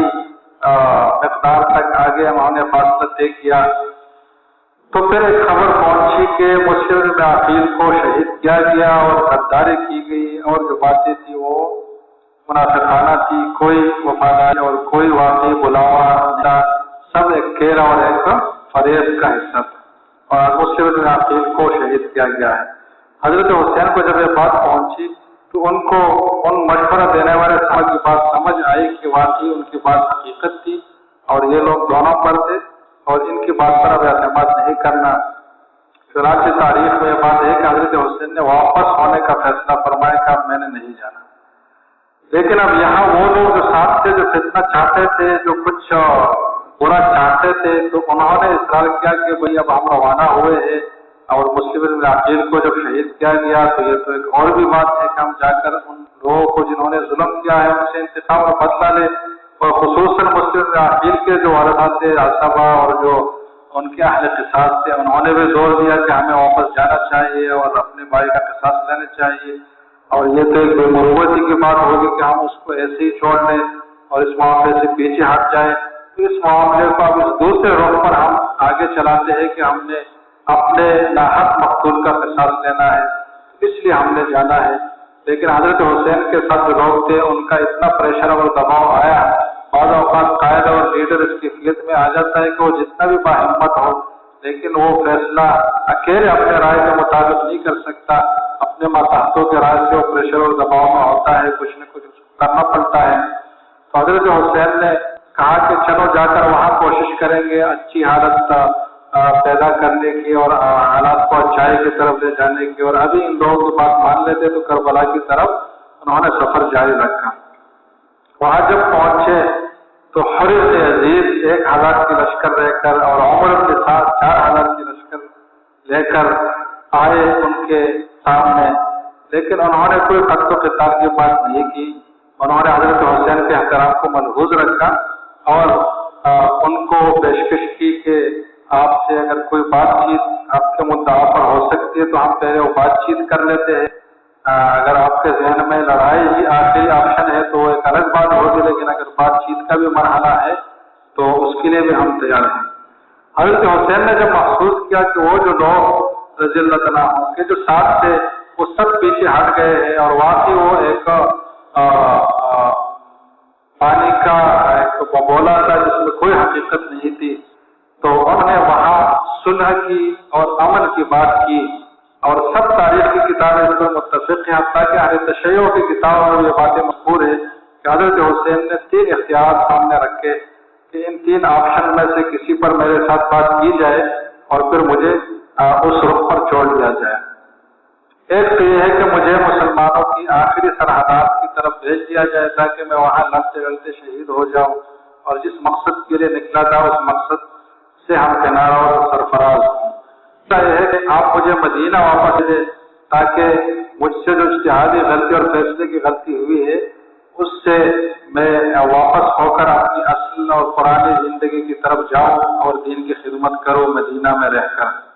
اور اگر یہ بھی منظور نہیں ہے تو تیسری بات یہ کہ یزید کی طرف مجھے جانے دیا جائے تاکہ اس کے ساتھ میں اپنے معاملات نمٹاؤں جیسے کہ میرے بھائی نے ان کے والد کے ساتھ نمٹائے تھے. تو یہ بھی ایک بات ہے. اب یہ جو 3 شرائط ہے یہ واقعی کربلا کا اہم ترین موڑ ہے اور اس سے کئی اہم باتیں ثابت ہوتی ہے جس کو ہم نے نوٹ کرنا ہے. سب سے پہلی بات یہ ہے کہ یہ ہمارے اہل سنت کے اشعار میں یہ بات ہے کہ اسلام زندہ ہوتا ہے ہر کربلا کے بعد، اور کیا ہے کہ گردن اپنا کٹوائے لیکن یزید کے ہاتھ میں ہاتھ نہیں دیا. تو اس کو کفر اسلام کی لڑائی قرار دی جاتی ہے اور یہ یقین کرایا جاتا ہے کہ حضرت حسین کفر کے مقابلے کے لیے نکلے تھے، اور جب کربلا کا واقعہ ہوا وہ کفر کو مغلوب تو نہیں کر سکے، لیکن دوسری جہت سے اسلام زندہ ہوا کہ حضرت حسین کی قربانی اتنی عظیم تھی کہ اس قربانی کو دیکھ دیکھ کر لوگ اسلام کے ساتھ ان کے وارہانہ عقیدت محبت بڑھ گئی اور اسلام پر ثابت قدم رہے لوگ، ورنہ اگر حضرت حسین یہ قربانی نہ دیتے تو لوگ کافر اور مرتد ہو جاتے۔ تو یہ کفر اسلام کی لڑائی تھی، تو یہ بات بالکل غلط ہے، 100% غلط ہے، اور اس بات کی غلطی ہم ان 3 شرائط سے اخذ کر سکتے ہیں، اور یہ 3 شرائط اہل تشیع کی کتابوں میں بھی مذکور ہے کہ حضرت حسین نے یہ پیشکشیں کی، کیونکہ اگر یہ کفر اسلام کی لڑائی ہو تو کیا یہ ممکن ہے کہ حضرت حسین کفر اسلام کی لڑائی سے جان چھڑانے کے لیے کہے کہ مجھے مدینہ واپس دیا جائے یا مجھے یزید کے پاس بھیج دیا جائے؟ ظاہر ہے یزید کے پاس بھیجنے کا مطلب کوئی معاہدے عمل کرنا تھا، یا مجھے کسی اور سرحد پر بھیج دیا جائے۔ تو یہ اگر کفر اسلام کی لڑائی تھی تو حضرت حسین کے لیے، بلکہ ایک مسلمان کے لیے، عام مسلمان کے لیے یہ شائع نشان نہیں ہے کہ وہ اس طریقے سے جان چھڑانے کی کوشش اس سے کرے۔ تو حضرت حسین سے کیا یہ امکانی تصور بھی ہے کہ وہ کفر اسلام کی لڑائی سے اس طریقے سے اپنے آپ کو بچانے کی کوشش کر رہے تھے، لیکن ان کو نہیں بچنے دیا گیا اور ان کو وہاں زیر کیا گیا۔ تو یہ اگر کفر اسلام کی لڑائی ہوتی تو قطعاً یہ شرائط اس طرح نہ ہوتے، ایک بدی ہی بات ہے، آپ خود بھی سمجھ کر سوچ کر یہ فیصلہ کر سکتے۔ اسی طرح ایک دوسری بات جو حضرت حسین کے اوپر بعض ہمارے اہل سنت کے جو لوگ ہیں وہ کہتے ہیں کہ حضرت حسین کا اقدام غلط تھا اور انہوں نے بغاوت اختیار کی تھی اور ان کے ساتھ جو ہوا یہ درست ہوا، اس لیے کہ حدیث ہے کہ جو مسلمانوں کے اجتماعی نظام کو درہم برہم کرنا چاہے تو فَقْتُلُوهُ كَائِنًا مَنْ كَانَ، اس کو قتل کیا جائے وہ جتنا بھی باکمال اور باعزت شخصیت ہی کیوں نہ ہو، اس کا کوئی احترام نہیں ہے، جب وہ بالغ ہے تو اس کی سزا قتل ہی ہے۔ تو حضرت حسین نے چونکہ بغاوت کی تھی لہٰذا ان کے ساتھ جو کچھ ہوا یہ اسلامی اور فقہی اصول کے مطابق درست ہوا۔ تو یہ نظریہ بھی غلط ہے اور بالکل غلط ہے، اس لیے کہ حضرت حسین بالفرض و تصدیق، جس کو انگلش میں کہتے سپوز ٹو، اگر اس بات کو فرض کیا جائے کہ حضرت حسین نے بغاوت کی بھی تھی تو جب انہوں نے آخر میں یہ بات کہہ دی کہ مجھے یوں کیا جائے یہ یزید کی طرف مجھے چھوڑ دیتا کہ میں اس سے اپنے معاملات سمجھاؤں، تو بغاوت کی کیفیت تو یہاں ختم ہو گئی، بالکل ختم ہو گئی، جیسے کہ ہمارے لال مسجد کے حضرات کے ساتھ ہوا کہ ان کا عمل اگر بالفرض و تقدیر بغاوت تھا بھی، تو جب انہوں نے آخر میں یہ بات کی اور علماء جو مصالحت میں تھے سب اس کے گواہ ہیں کہ ہم اس سب کیس اور اپنے قضیے کو معاملے سے پیچھے ہٹنا چاہتے ہیں اور ہمیں دوسری جگہ بھیج دیا جائے، ہم اپنا مدرسہ جو ہے منتقل کریں گے اور اپنے وجود کو بھی یہاں سے ادھر منتقل کریں گے اور کوئی لنک اور رابطہ ہمارا ادھر سے نہیں رہے گا۔ اس بات کے لیے وہ حاجی عبدالرشید مرحوم اور سب حضرات تیار ہوئے تھے۔ تو اس کے بعد ہم یہ نہیں کہہ سکتے کہ وہ بغاوت کی کیفیت میں ان کو مارنا درست تھا۔ تو حضرت حسین رضاؤں کے ساتھ ہوا تو پہلے تو بغاوت نہیں تھی، جیسے کہ پہلے میں نے آپ کو تفصیل عرض کر دی کہ یزید کی خلافت کوئی مستحکم ہوئی نہیں تھی، وہ زیر ایک متغلب کے درجے میں تھے اور ان کا غلبہ جو پورا قائم ہوا نہیں تھا، تو حضرت حسین نے سمجھا کہ اس غلبے کو میں ظاہر کر سکتا ہوں، تو انہوں نے اقدام کیا۔ لیکن بالفرض اگر یزید خلیفہ تھے بھی اور حضرت حسین کے عمل بالفرض بغاوت تھا بھی، تب بھی جب انہوں نے آخر میں یہ بات کہہ دی کہ مجھے چھوڑ دیا جائے یزید کے پاس ڈائریکٹ معاملات سمجھانے کے لیے، تو بغاوت کی کیفیت ختم ہو گئی، اب ان کے بعد ان کو شہید کرنے کا کوئی جواز باقی نہیں رہا۔ یہ دونوں باتیں غلط ہیں۔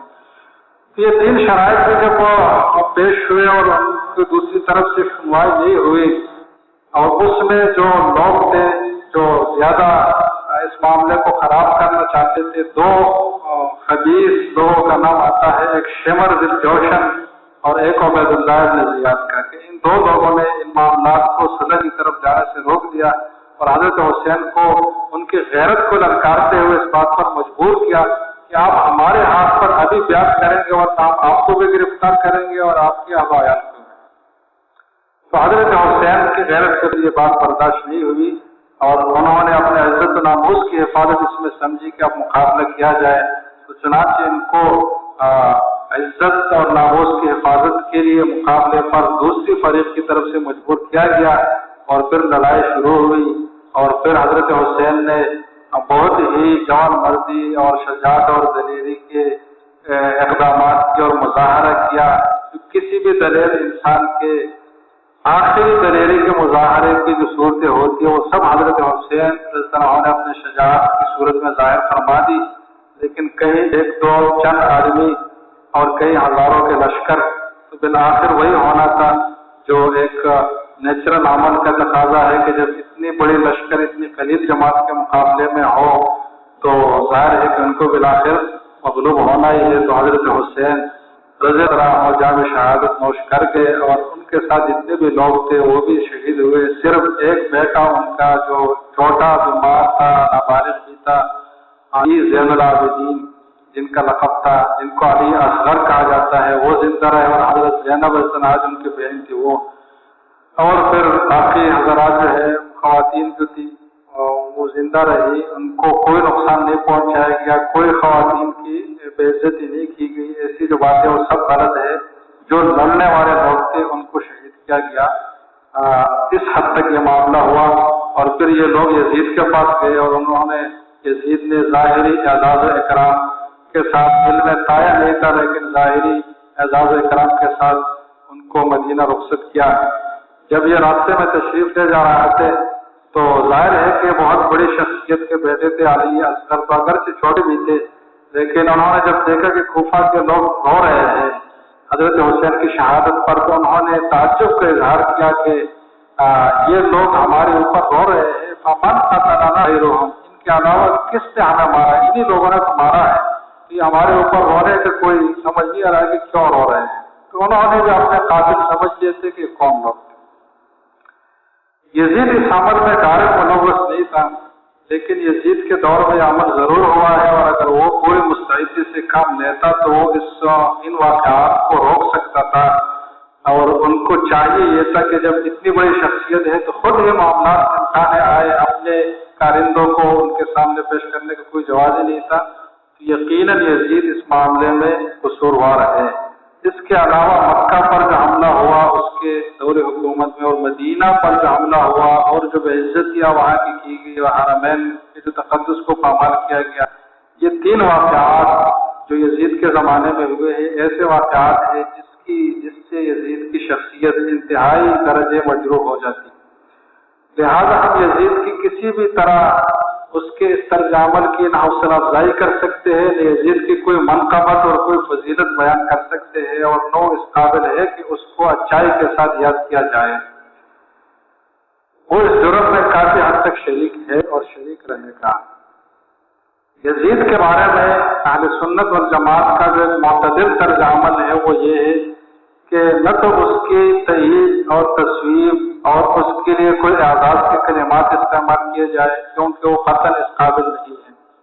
اور نہ اس کی تکفیر کی جائے اور نہ اس پر لعنت وارد کی جائے، کیونکہ تکفیر کا اصول یہ ہے کہ کسی سے کفری عمل صادر ہو، جس نے عقیدہ اپنا تبدیل کیا ہو، انکار و معصومۃ من الدین بالضرورہ کا مرتکب ہوا ہو، تو وہ آدمی کافر قرار پائے گا۔ یزید کے بارے میں ایسے کسی کفر کا ثبوت نہیں ہے، اور اس پر شخصی طور پر لعنت بھیجنا اس سے جائز نہیں ہے کہ معین شخص پر لعنت بھیجنے کے لیے ضروری ہے کہ آپ کو اس کے آخری خاتمے کا یقین ہو جو کفر پر ہوا ہے، اور ہمیں یزید کے بارے میں یہ یقین نہیں ہے، کیونکہ اس کی غلطیاں جو بھی تھی بہرحال مرتکب کبیرہ اور ان شنیع جرائم کا مرتکب تھا، لیکن یہ چیزیں ایسی نہیں ہے جو اس کو دائرہ اسلام سے نکالے، تو اس کی کفر اور ترہین بھی نہیں کی جائے گی، لیکن ساتھ ساتھ یہ ہے کہ اس کی تائید بھی کسی بھی درجے میں نہیں کی جائے گی۔ اس پر فاسق کا اطلاق ہمارے اکابر کی کتابوں میں آیا ہے، پلید کا اطلاق بھی آیا ہے، اور دوسرے نامناسب الفاظ سے بھی اس کو یاد کیا گیا ہے۔ تو یہ ہے ہمارا ایک رویہ جو یزید کے بارے میں ہمیں رکھنا چاہیے۔ اب آج کے کچھ الفاظ اور اصطلاحات کے حوالے سے بات ہے۔ یہ بھی اصطلاح اور لفظ کی بات تھی کہ یزید کو ہم کن الفاظ سے یاد کریں، اور کہ ایک مولا کا لفظ ہے اور ایک علیہ السلام کا لفظ ہے، جو ہمارے سنی حضرات میں بہت رائج ہو رہا ہے کہ مولا علی نے یہ فرمایا، مولا علی اور مولا علی اور حضرت حسین علیہ السلام۔ تو ان الفاظ کے لغوی معنی کی روح سے اگرچہ لفظ درست ہو، لیکن لفظ کے اصطلاحی معنی کو دیکھ کر اس کا حکم تجویز کیا جاتا ہے، اور کسی لفظ کو اس کے پورے پس منظر سے اور پوری ثقافت سے اور اصطلاح جس طریقے سے بنتی اس سے نکال کر صرف لغوی معنی کی روح سے استعمال نہیں کیا جا سکتا۔ جیسے کہ یہ معیشت کی اصطلاح میں جو یوٹیلیٹی کا لفظ ہے، اس کا معنی ہے افادیت، لیکن اس کا مطلب وہ افادیت نہیں ہے جو ایک مثبت تصور ہے ہمارے ذہن میں، بلکہ یوٹیلیٹی کا ایک اور معنی ہے اور افادیت ہے۔ لہٰذا شراب میں بھی یوٹیلیٹی ہے، اور زنا کے جو لمحات ہیں وہ بھی یوٹیلائز کیے جاتے ہیں، اور وہ بھی یوٹیلیٹی، اور اس طرح جتنی بھی چیزیں ہیں۔ تو اس لفظ کو لغوی معنی کے لحاظ سے نہیں بلکہ اصطلاحی معنی کے لحاظ سے دیکھا جاتا ہے۔ تو امام کا جو لفظ ہے جو اس اصطلاح کے ساتھ استعمال ہوتا ہے وہ یہ ہے کہ امامت ایک مستقل منصب ہے، ایک تشریعی منصب ہے جو اللہ کی طرف سے ملتا ہے، اور امام کا درجہ نبی کے برابر ہوتا ہے۔ یہ ڈائریکٹ اللہ تعالیٰ سے تلقی اور وحی کے ذریعے سے علوم کا حصول کرتا ہے، جس کی ہر بات بذات خود حجت ہے، اس سے کسی دلیل کا مطالبہ نہیں کیا جا سکتا، اس کے کسی عمل کو کسی اور پیمانے پر نہیں تولا جا سکتا۔ یہ شخص امام ہے۔ تو اس امامت کے عقیدے کے تحت یہ لفظ استعمال ہوتا ہے، تو ہمیں اس لفظ کے استعمال سے حد درجہ اجتناب کرنا ہے۔ اگرچہ لغوی معنی کے لحاظ سے حضرت حسین امام ہے، حضرت علی بھی امام ہے، وہ ہمارے مقتدا ہے، سروں کے تاج ہے، اور ان سے محبت ہمارے ایمان کا حصہ ہے، اور ہم اس محبت کو اخروی سعادت کے لیے ضروری بھی سمجھتے ہیں۔ لیکن امام کا اطلاق اس لیے نہیں کریں گے کہ اس کے پیچھے غلط تصور کا فرما ہے جو نبوت کے ایک مترادف چیز ہے، اور حقیقت میں ختم نبوت کے یہ لوگ بھی منکر ہے اگر امامت کی پوری تفصیلات کو دیکھا جائے تو۔ لیکن جب صراحتاً انکار نہیں ہے ختم نبوت کا تو اس لیے کفر کا فتویٰ بھی اس حوالے سے نہیں ہے۔ دوسرا علیہ السلام کا لفظ ہے، یہ بھی دعا کا لفظ ہے اور ایک اعزاز اظہار کا لفظ ہے، لیکن اس کے لیے ایک کیٹیگرائز کر کے طریقے سے ہے کہ جب پیغمبر ہے تو پیغمبر اگر ہمارے رسول اللہ صلی اللہ علیہ وسلم ہے تو اس کے ساتھ اللہ علیہ وسلم کے الفاظ استعمال ہوں گے، اگر کوئی دوسرے پیغمبر ہے تو ان کے ساتھ علیہ السلام کے الفاظ استعمال ہوں گے۔ اس لیے ہم حضرت موسیٰ علیہ السلام کو کہتے ہیں لیکن حضرت موسیٰ صلی اللہ علیہ وسلم نہیں کہتے، حالانکہ اگر کہا جائے تو دعا کی روح سے کوئی اس میں اشکال کی بات نہیں ہے، صرف یہ اصطلاح ہے فرق مراتب کے اظہار کی۔ تو جو غیر نبی ہے، صحابی ہے، پھر اگر تو ان کے لیے رضی اللہ عنہ ہے، اور اگر تابعی ہے تو رحمہ اللہ ہے، اور اگر کوئی نیک مسلمان ہے تو اس کے لیے بھی رحمہ اللہ یا مرحوم کا لفظ۔ تو علیہ السلام کا لفظ انبیاء کے بطور دعا استعمال ہوتا ہے، لیکن چونکہ اس خاص فرقے کے عقیدے میں یہ ائمہ انبیاء کے ہم مرتبہ ہے، لہٰذا ایک پیغمبر کے لیے علیہ السلام استعمال ہوتا ہے تو ایک امام کے لیے بھی علیہ السلام، تو اس وجہ سے اس لفظ کے احتراز سے احتراز ضرور استعمال سے اس کے پیچھے غلط عقیدہ پایا جاتا ہے۔ باقی محرم کے حوالے سے اور بھی بہت طویل مضامین اور گفتگو کی جا سکتی ہے، اس کی قلت کے باعث ہم انہیں نکات پر اکتفا کرتے ہیں۔ اللہ تعالیٰ ہمیں دین پر سچے اور جذبے کے ساتھ اور دل کی واقعیت اور حقیقت کے ساتھ، اور حضرت حسین کا جو جذبہ تھا دین پر عمل کر رہے اور اللہ کے راستے میں فدا ہونے کا اس جذبے سے ہمیں سرفراز فرمائے، اور ہمیں وہ جذبہ عطا فرمائے، اس طرح شوق شہادت عطا فرمائے، اور ہمیں ان کے مقام اور عزت کو پہچاننے اور اس کی لاج رکھنے کی توفیق عطا فرمائے۔ وآخر دعوانا الحمدللہ رب العالمین۔ تو جناب یہ تو بہت سارے سوالات ہیں، تو اس پر تو 1 گھنٹہ اور لگے گا، 1:30 تو ہو چکا ہے، تو میرے خیال میں اس کا جو آسان طریقہ ہے وہ یہ ہے کہ یہ لوگ مجھ سے اکیلے پوچھ لیں، کیونکہ ابھی پورے مجمع کو ہم اتنے دیر کے لیے مزید نہیں بٹا سکتے۔ جن کو جو سوالات ہیں وہ مجھ سے الگ سے پوچھ لیں۔ بہت بہت شکریہ حضرات۔